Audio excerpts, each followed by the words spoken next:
Good evening,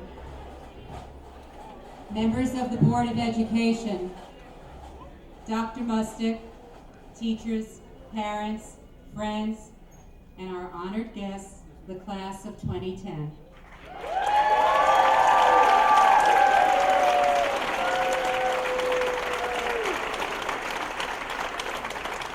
On behalf of the Rhinebeck School District, I welcome you to the 115th commencement of Rhinebeck High School.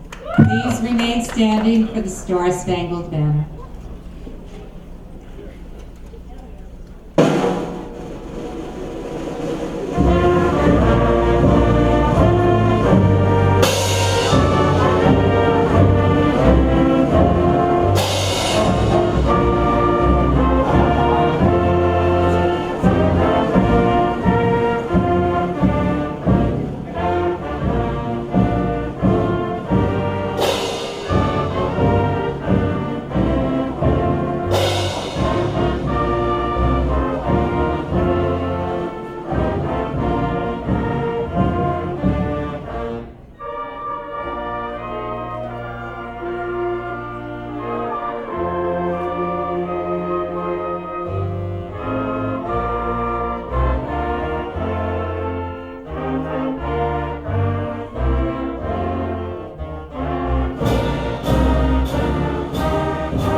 Members of the Board of Education, Dr. Mustick, honored guests, members of the faculty, family, friends, and fellow graduates, welcome.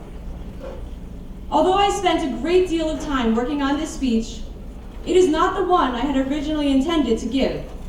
I worked a substantial amount on the one I wrote before this, changing each phrase until it conveyed perfectly what I wanted to say. But eventually, I found that I could not use it because it was born from fear, and to give it would be surrendering. I have loved my time here at Rhinebeck. Every day, through each week, each month, each season, each year, I have experienced joy, struggles, laughter, and triumph.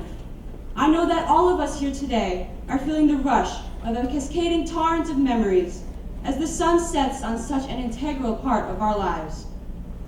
Recollections of the frustration of a difficult math problem and the satisfaction of solving it.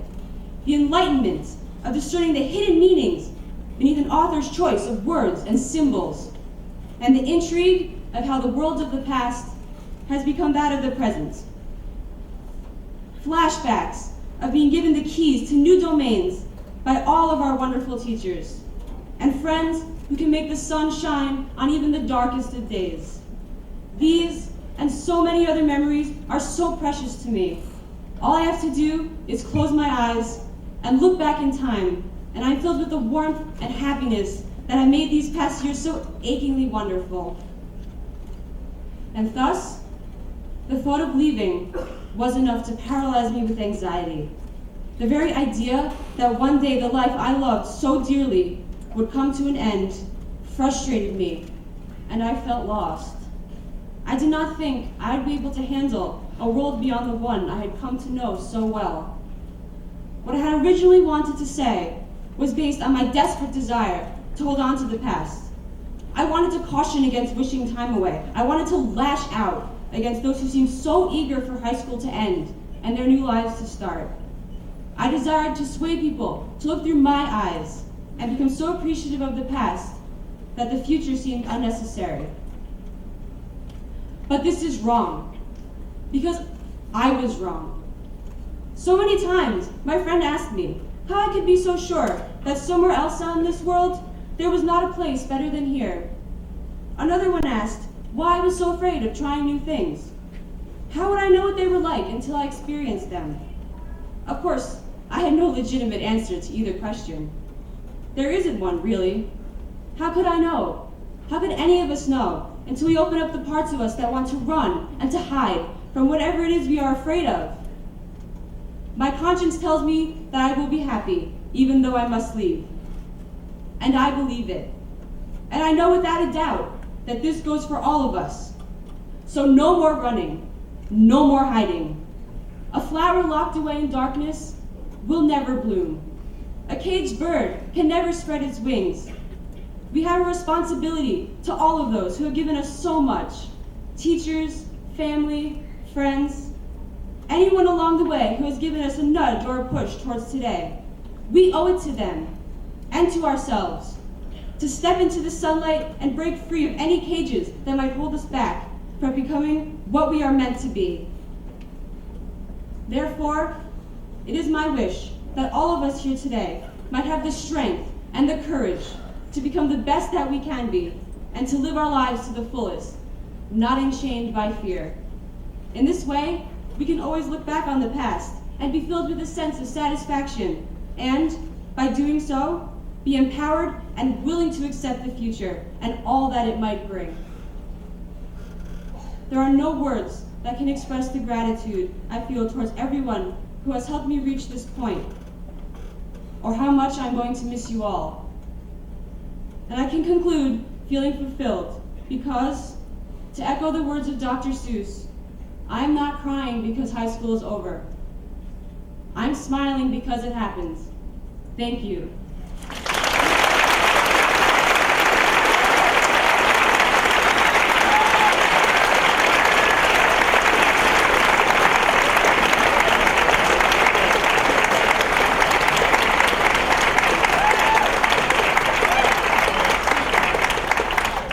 Thank you and good evening. Our high school graduation is always a spectacular celebration.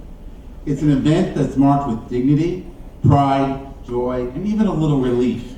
Thank goodness it's not raining indoors. I hope you'll experience all of these emotions tonight and revel in them, because this just happens once in your life. It is only once that you graduate from high school. So hold this memory tightly. To our principal, our parents, our teachers, our friends, congratulations. For you've all helped to bring this highly talented group of young men and women to this place of accomplishment, poised to enter some of the most prestigious colleges and universities in this nation. The success of this class has been well documented, and you will have all been an integral part of it. As most of you know, I enjoy telling stories, especially ones that I hope in some way will help you remember this special night and what you need to do the next stage of what you're doing. I've been reading a book recently. Some of you may have heard about it. The author's been on the circuit promoting it, and it caught my attention as I was looking for something to share with the graduates tonight. The name of the book is The Other Wes Moore. It's a story, the story is pretty fascinating, and I recommend that you read it if you have a chance. It's a story of two young men who had the same name and who grew up in the same neighborhood in Baltimore, both with very similar circumstances, yet with very different outcomes. Both came from single-parent households. One, the author of the book, is a Johns Hopkins graduate, Rhodes Scholar, and served as assistant to Condoleezza Rice. The other is on death row for the murder of a Baltimore police officer as a result of a botched robbery. The message of the book is pretty simple. All things being equal, the world does indeed influence our outcome. But for anything positive to come from our lives, we need to be the architects of our own future. The author goes on to say that there is a fine line between being admired and being admonished. And it's caused by really two factors: the people around us and how they view us, and second, the decisions we make for ourselves and how those decisions impact our lives. The author was very fortunate. He had a strong support system, a caring family, one that made decisions for him that he often didn't like, but decisions his family knew were in his long-term best interest. No sacrifice was too great for this family. They were determined never to give up on him. The results are evident. He grew up a success. But it didn't happen accidentally. It was planned. His mother was determined to see him succeed and set high expectations for him. His counterpart didn't have the same support system. Before he was 14, he was selling drugs on the street and soon had fathered a number of children. Sadly, we know the outcome. His bad choice led him to a life in prison and to the tragic death of a young officer. The author says that when you are young, it sometimes seems as if the world doesn't exist outside your community. You make decisions based on what you see in your limited world and follow only the models available. The most important thing to happen to the author was not to be physically transported outside of his neighborhood. What changed was that he found himself surrounded by people who kept pushing him to see more than what was directly in front of him, to see the boundless possibilities of a wider world and the unexplored possibilities within himself. People that taught him no accident of birth would ever define or limit him. In other words, they helped him to discover what it means to be free. The author challenges all of us to help the next generation know this freedom and to make it happen for them. As I thought about this particular passage, it became very clear to me that all of our graduates tonight are very lucky indeed. They have had the support and guidance throughout their lives from our community and our schools. Now, like the author, you need to think about the adult you want to be, to listen to your heart and to your mind. And now, it is time for your inner voice to be your trusted guide. Congratulations to the Rhinebeck class of 2010.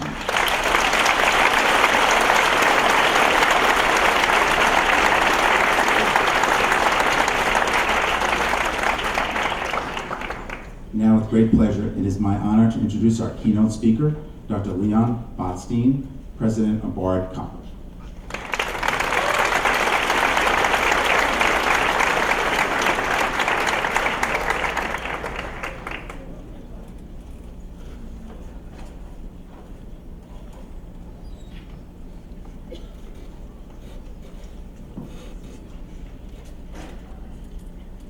First, I would like to congratulate all the members of the class of 2010. It's a class actually very close to my heart because I just attended my son's high school graduation. So in wishing you well, it's not an impersonal wish. I wish all of you and all members of your generation really very well. It's a great day for you and a great day for the parents and friends. And you probably don't think so, but you couldn't have done it without the parents and friends. So let's hear a hand for the families who are here today.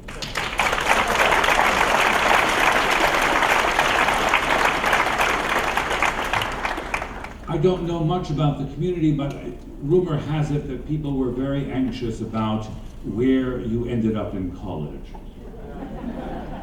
I'm pleased to say that the very eloquent salutatorian is coming to Bard. So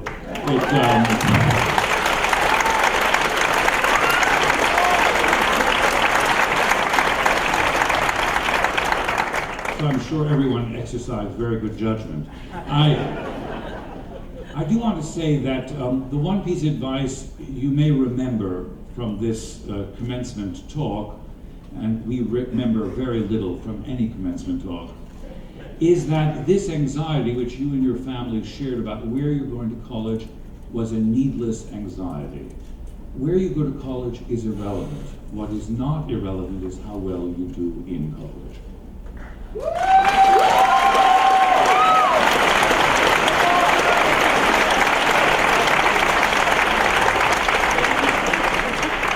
I want to urge every one of you to be ambitious and to know that a great career can be made wherever you go to college and whatever you study. It can no longer be made without going to college and without going to university. And for those of you who have delayed it, you can always go, because in the world you are about to enter, knowledge is power, and these institutions provide you the route to realizing ambitions you didn't have before you went to university. So I want to urge every one of you to take college as seriously as you can and to know that every door will be open to you if you excel. And I know each of you will do that. The usual trend in speeches like this is to tell this graduating class that they should solve the things we haven't. Now, this is an extremely dishonest exchange of views. First of all, we tell them to make a better world. If it's not a good world, why don't we fix it? And we were once up there, and that's what we were told, and somehow we didn't do it. So why are we telling them to do something we know they won't? And we might be frightened if they really try. So why do we give this advice? We give this advice because we have hope for a younger generation. We have children because we think they'll be enough like us for us to like them, but just a little different so they don't repeat the things we don't like about ourselves. Every generation has its hidden aspirations, and it's part of the historical context. If you look at today, if we were to tell you to make a better world, what would we choose? First of all, we would choose to have better companies that worry about quality and not profits, so there wouldn't be oil spills. We would want to have a responsible corporate sector that didn't cheat, steal, rob, and sell the unwitting consumer derivatives that they didn't understand, but they made a lot of money selling. We would want to have a world in which political issues were discussed with civility and intelligence, that there wouldn't be the extreme silliness and nastiness of the way we talk about politics. We'd love to live in a world in which our values would be different, so we really weren't concerned about personalities, fame, and money, but really concerned about the well-being of our communities. We're worried about the United States. We think it's possibly on decline. China will overtake us, and we look at ourselves as if we were Rome. Many of you may not have encountered this Roman analogy, but it's become very popular. For those of you who may not have thought about it, it runs like this. Rome was a great place, it ruled the world, and then it declined.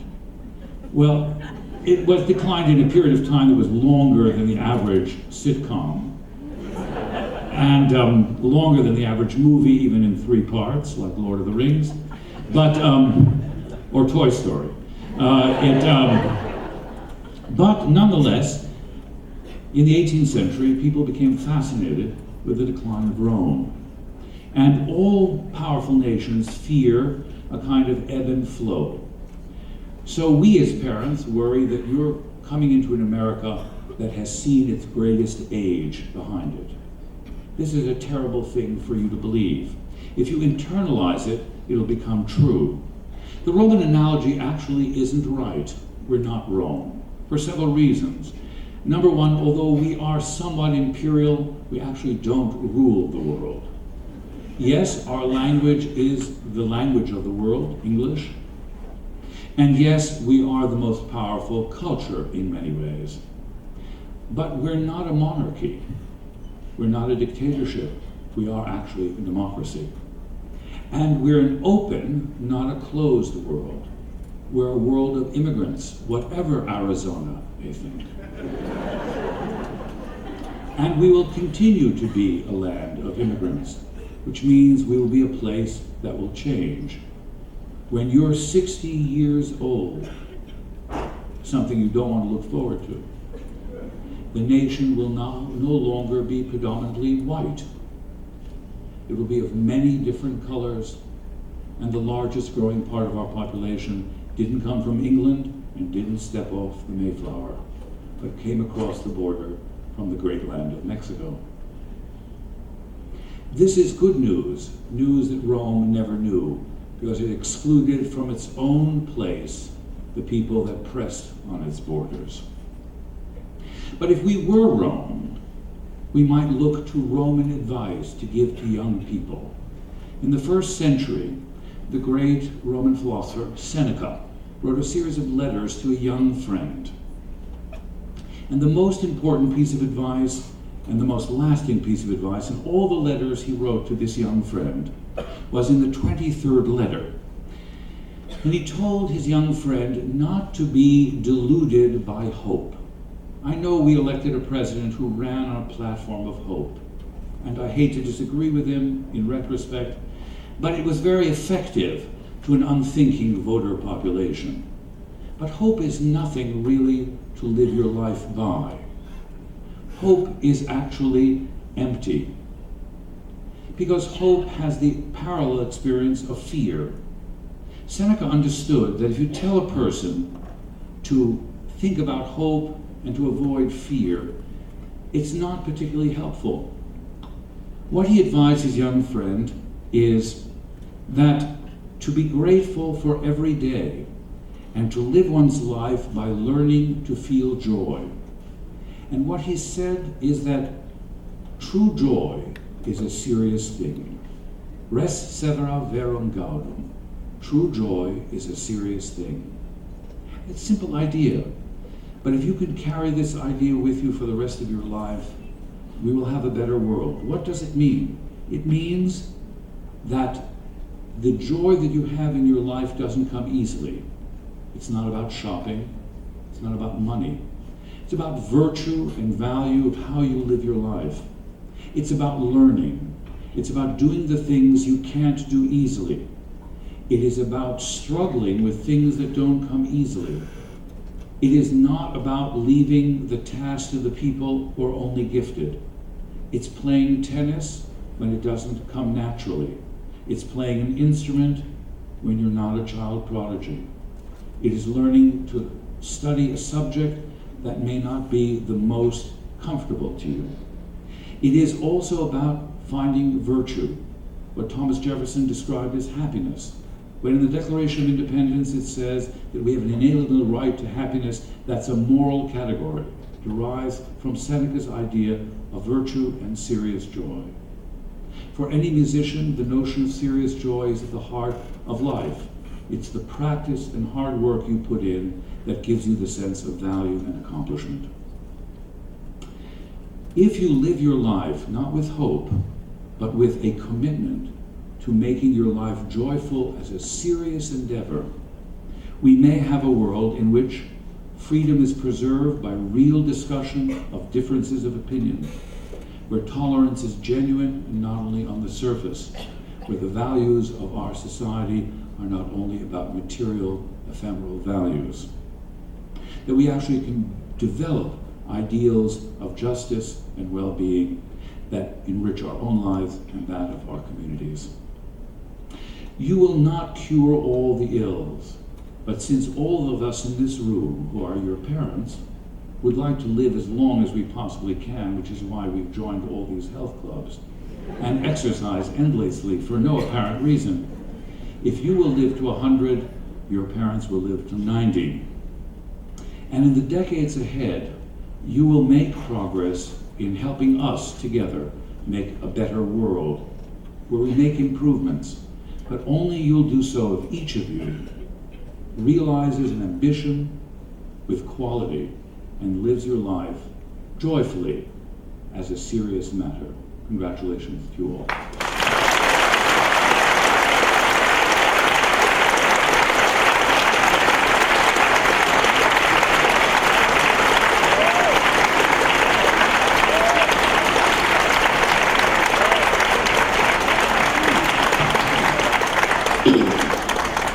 Good evening. I'm Melinda Merkel, President of the Rhinebeck Teachers Association.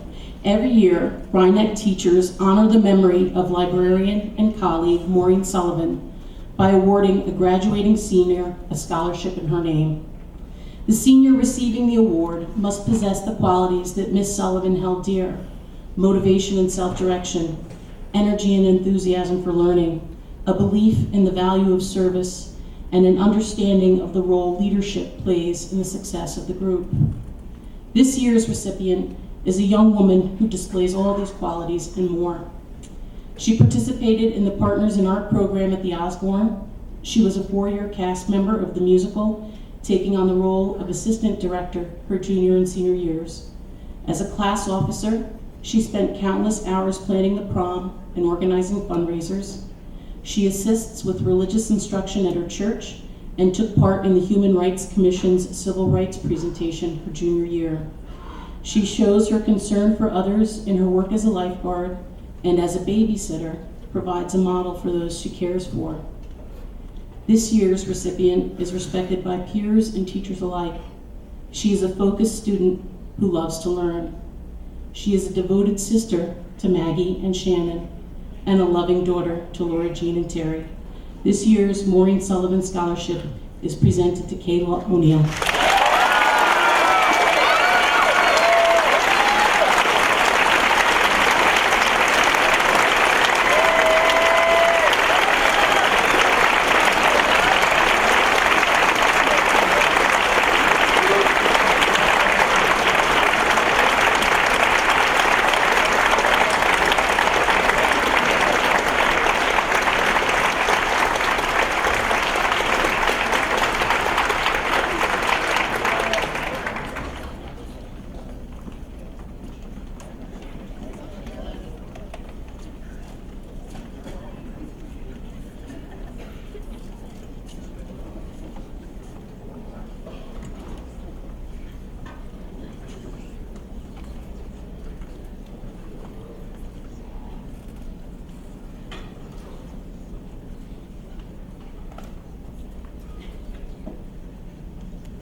evening, members of the Board of Education, Dr. Mustick, honored guests, Dr. Ferraro, faculty, parents, friends, and of course, my fellow graduates of the class of 2010.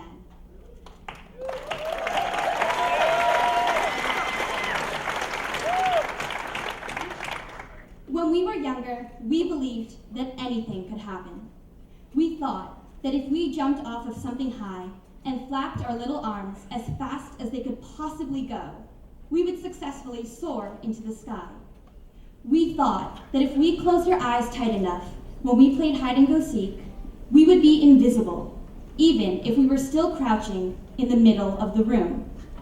And we thought that we could be anything and everything we wanted to be when we grew up. Every day, we changed our minds about what we wanted to be: a ballerina, a football player, Amelia Bedelia, Nancy Drew, everything you could ever imagine and more. I personally remember being convinced that someday people would show up at my door and inform me that I was, in fact, the long-lost heir to the English throne. But as we grew older, we stopped dreaming as much as we had. We not only learned about the existence of gravity, but we also learned how to calculate exactly how long it would take for us to break our bones if we attempted to jump off of a roof and fly. Not to mention the scientific terms for every single one of those bones. We learned that we can't shut out the world merely by closing our eyes, and all of us stopped changing our career choices on a daily basis. Despite the uncanny resemblance between myself and the Queen of England, I have stopped expecting a royal message when my doorbell rings. Of course, as we grow older, we think that we're so much the wiser. We try to write off our childhood ideas as products of overactive imaginations. But maybe we had it right when we were little. We stand here today on the cusp of maturity, but in a way, it's like we're nothing but children again. Once more, we have a blank slate in front of us and the ability to go wherever our hearts desire. It's a rare and invaluable opportunity to know that your mistakes are behind you, that a chapter of your life is fully coming to a close, and that you have the opportunity to change whatever you want. We will be put out onto an even playing field with no disadvantages. So, although today is a day which is sad in the sense that it is a defined ending, today is more so a day of liberation, a day of freedom, a day in which we start becoming the people whom we've always aspired to be. But of course, just like when we were younger, we will be going into this new part of our lives with no sense of direction. We will be blindly groping through the next couple of years, hoping to find out what drives us, what we care about, and who cares about us. And if I could make one prediction in the entirety of this speech, it would be the fact that we will, without a doubt, fail more than once. Now, the good thing about being really little is that you don't think about consequences, about how many bones you may break or how many scrapes you may get from doing something. We have a disadvantage in the fact that we have experienced enough pain to know that we would, preferably, like to avoid it. But what sort of life is it where we all walk instead of run, just because we're less likely to fall? It's important to remember that a dawn always follows nighttime, a rainbow succeeds rain, and the sky always opens up after a thunderstorm. And at times, failing can even be a positive thing. As Marilyn Monroe once said, good things fall apart so that better things can fall together. And only when you know what it means to fail can you truly know what it means to succeed. So don't be afraid of falling. Embrace it. Just imagine what sort of childhood you would have led if you had never attempted to ride a bike, skateboard, go on a swing, use the monkey bars, or go down a slide, all because you were afraid of getting hurt. There is no reward without risk, and the scars from your falls fade, but they say that you never forget how to ride a bike. All of us will go on and do great things, but only if we're willing to allow ourselves to fall. Only if we're willing to close our eyes and jump, just like we did 15 years ago. We can never allow people who consider themselves realists to tell us what we can or cannot do, because it's completely up to us, each and every single one of us, to decide that. When we stop dreaming, when we start believing in what those naysayers have to say, that is the point in which we stop living, the moment that life becomes absolutely meaningless. So let's go. Let's release all of our inhibitions and all of our fears. Let's go to the world outside of these 5 corridors of Rhinebeck and attempt to jump off of something high and hope that we'll end up flying. Let's be willing to open our eyes and let the whole world in. And let's try to make every single one of our dreams come true. And so, to my fellow graduates of the class of 2010, I wish you nothing less than the absolute best. Congratulations, and thank you for the memories. Thank you.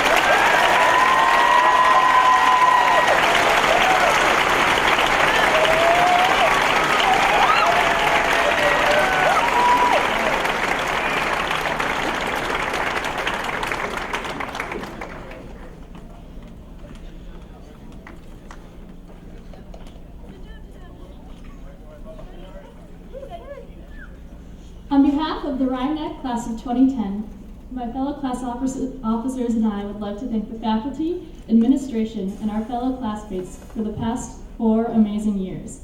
We will miss you all and wish you luck in your future endeavors. We would like to take this time to present a few gifts that we have purchased with the funds from the senior class treasury. As a gift to the senior class, we present each student with a class sweatshirt with the class list on back.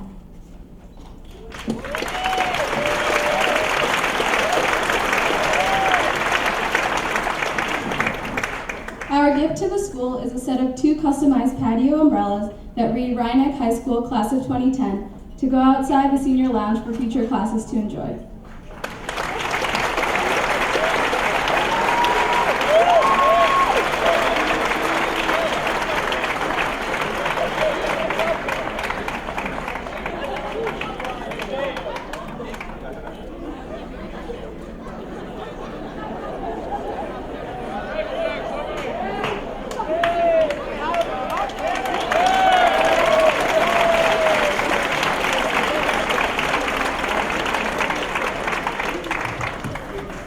And finally, the bagpipes funded by the senior class treasury were our last hurrah, brought to you by the Manhattan College Pipe and Drum Corps.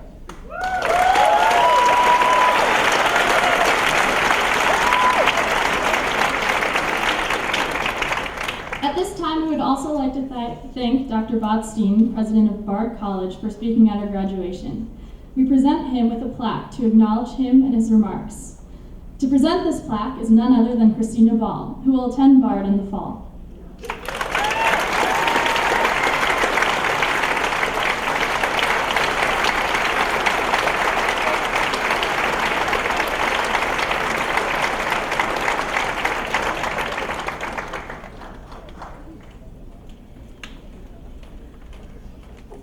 I thank the senior class for those lovely gifts.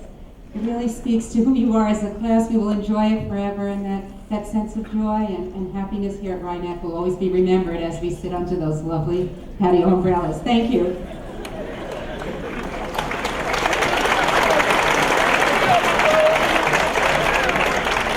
Hello and good evening, class of 2010. We've heard a lot this evening, so a few words from me and we'll move on with the program. High school graduation is a defining moment. It is the beginning of the rest of your life. And as you embark on life's journey, you will face many decisions.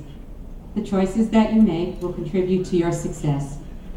And although this responsibility may seem daunting at the moment, I know you, and I am confident you will choose wisely.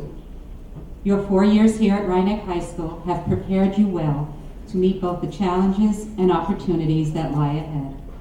I know that you will make a difference in this 21st century world, because you take with you the strength, commitment, and determination to greet these challenges as opportunity and the new experiences as the opportunity to learn and grow. You are the generation that will impact the 21st century in ways unimaginable to your parents and teachers. And as you map out your plan for personal success, Continue to be the creative and caring individuals that you are, who possess that unique Rhineck generosity of spirit. Take advantage of the knowledge you have gained and cherish the friendships that you have made.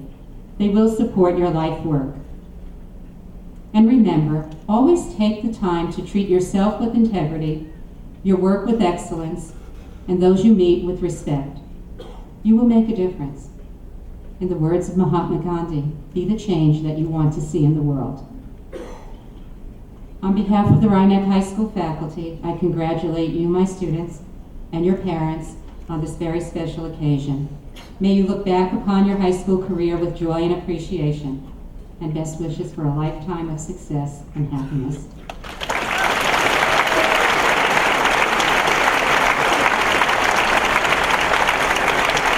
And now I'd like to invite President of our Board of Education, Mrs. Heidi Sickles, to join me in presenting the diplomas to the class of 2010. Mrs. Sickles.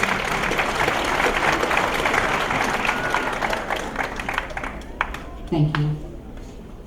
Midori Takasaki.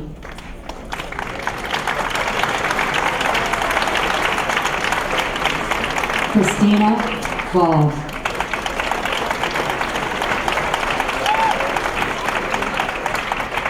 Georgia Richardson.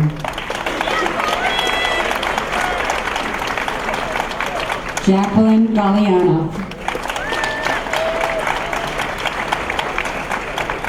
Jessica Wright.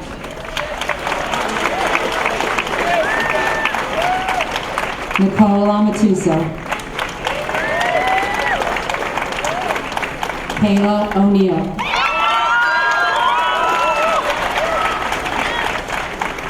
Philippe Adam.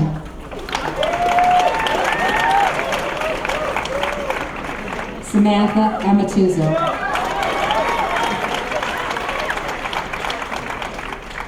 Shirley Andrade.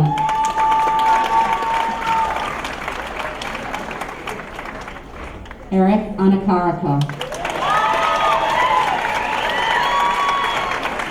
Gary Axezer. Kiara Marco Babakian.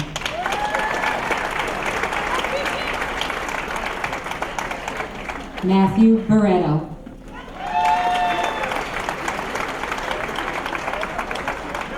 Christopher Borto.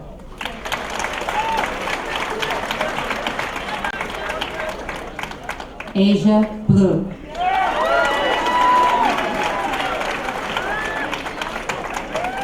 Dylan Brown.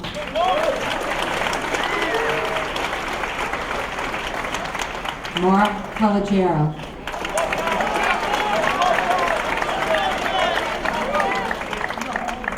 John Caridio.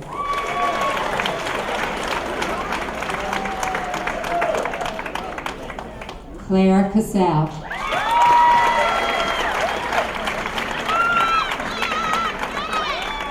Ella Cohen.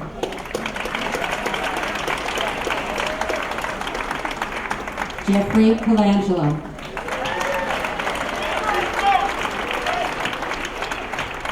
John Como.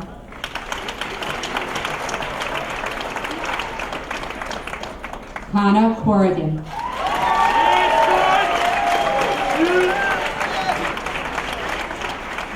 Bianca Daskell.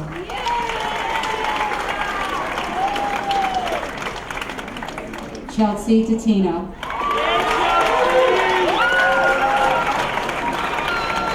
Juliana DeAngelis.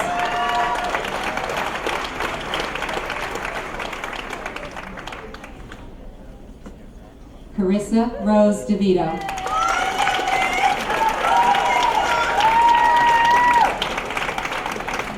Michael Lawrence DeVito.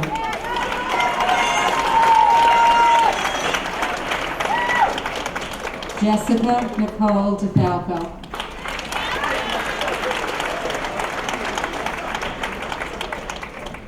Zachary Eisenberg.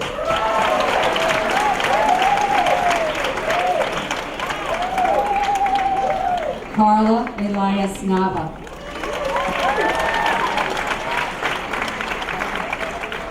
Brittany Felix.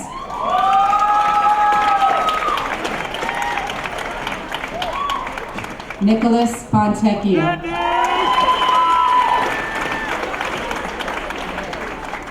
Justin Franks.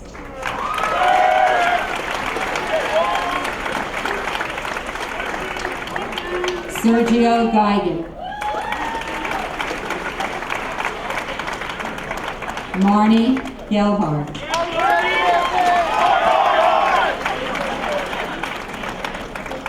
Christopher Germani.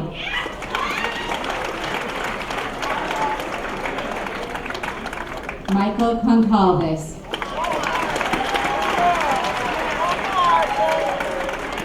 Tanner Good.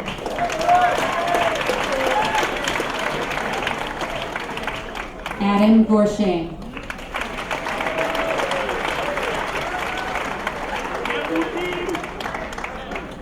Matthew Green.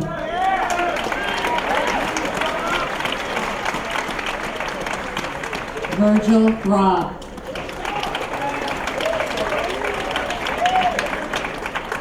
Adam Gutierrez. Happy birthday! Joseph Hong.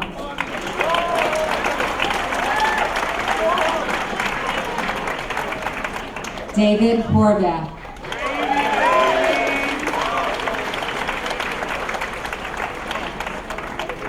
Michael Ianello.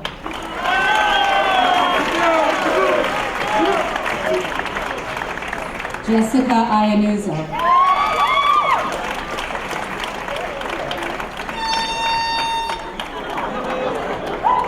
Bobby Iverson.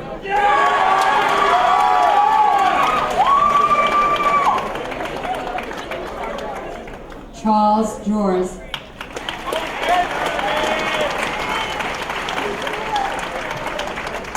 Jeffrey Jubin.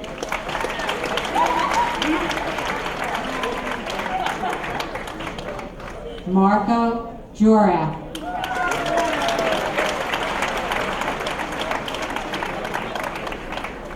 Jeffrey Carell.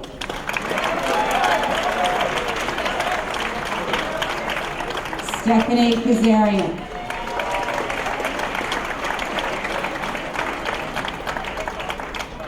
Mary Sarah Caroline Kebby.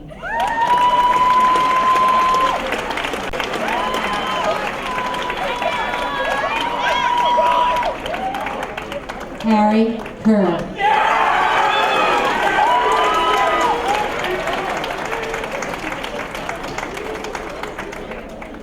Rumi Kimbara.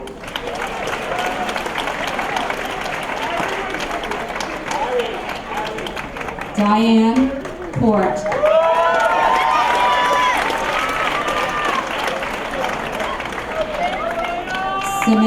Samantha Lagani.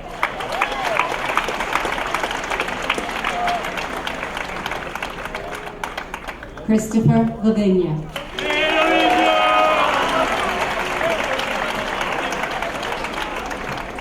Calypso Longinati Utoni.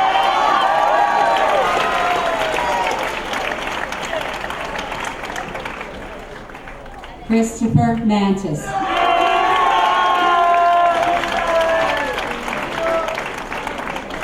Melissa Martini.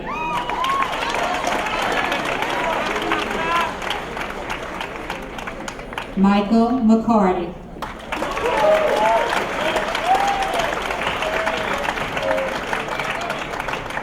Brandon Millwater.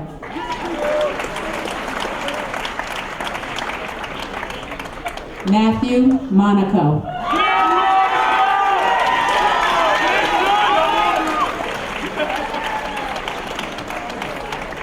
Walter Murphy.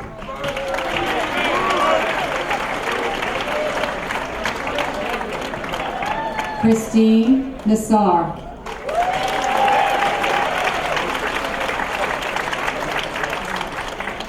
Amber Nordman.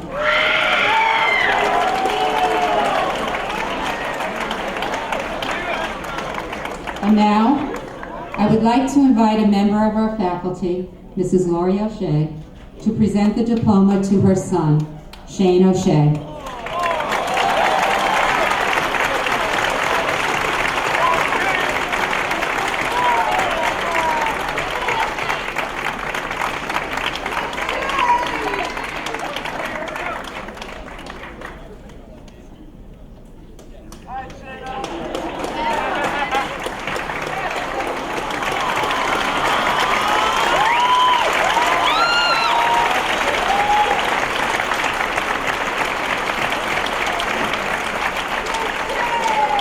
Brandon Oriani.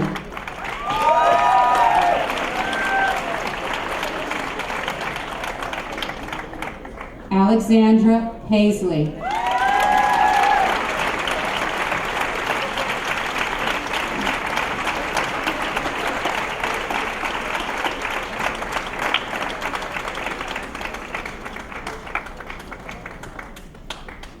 Zach Papadopoulos.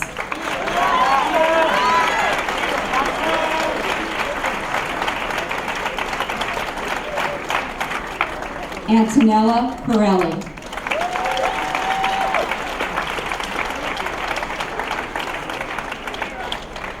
Kayla Peterson.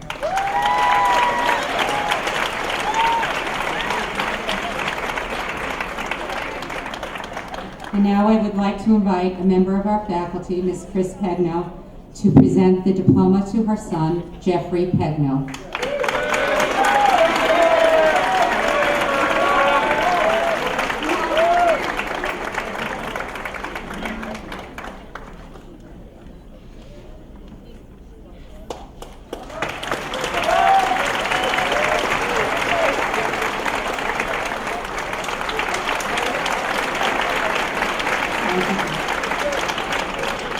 Ryan Pinnell.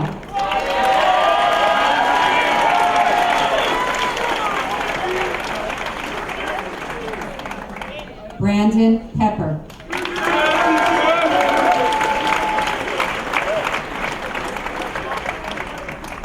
Gregory Petrillo.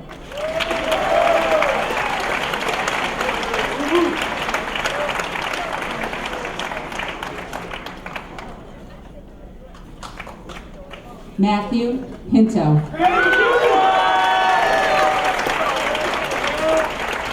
Frank Pisco.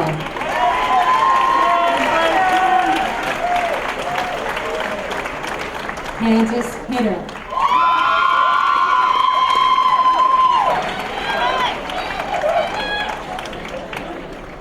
Elizabeth Pond.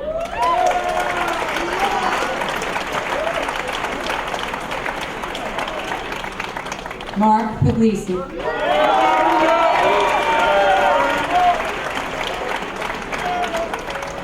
Brittany Quigley.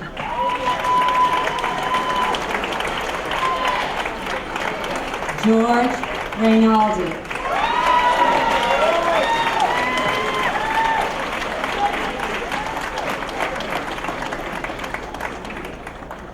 Alexander Recca.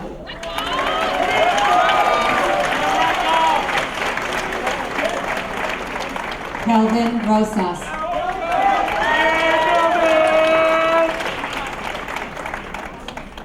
Rebecca Rubin.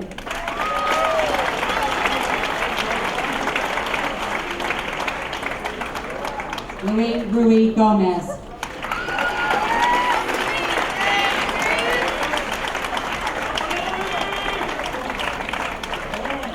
Benny Salanitro.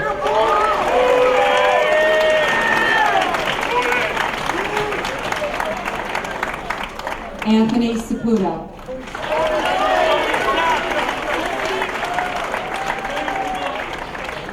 Janelle Smith.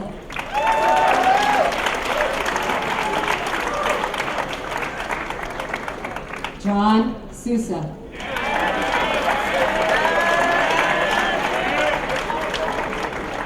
Sarah Spano.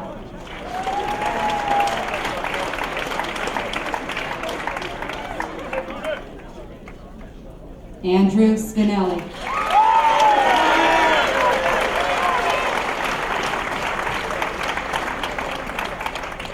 Caitlin Stein.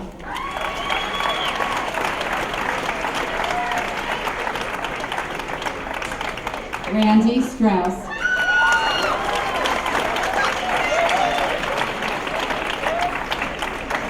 Daisuke Takai.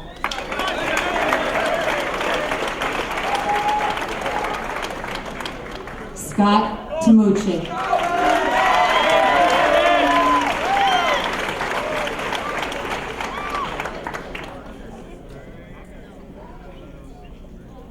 Alberto Vidalis.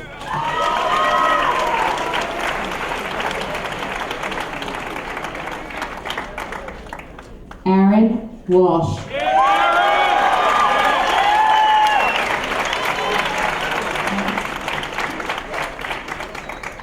And now, I'd like to invite Mr. Walter Rogers, former board trustee, to present the diploma to his grandson, Greg Wurzberger.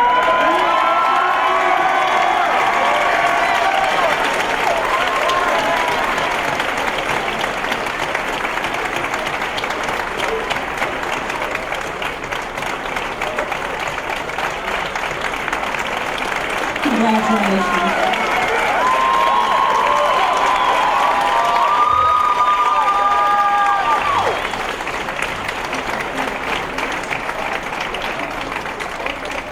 Mrs. Sickles, I am happy to present to you the members of the class of 2010 who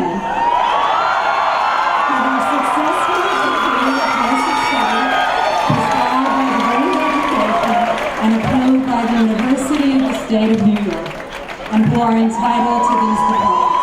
Congratulations and best wishes to the class of 2010.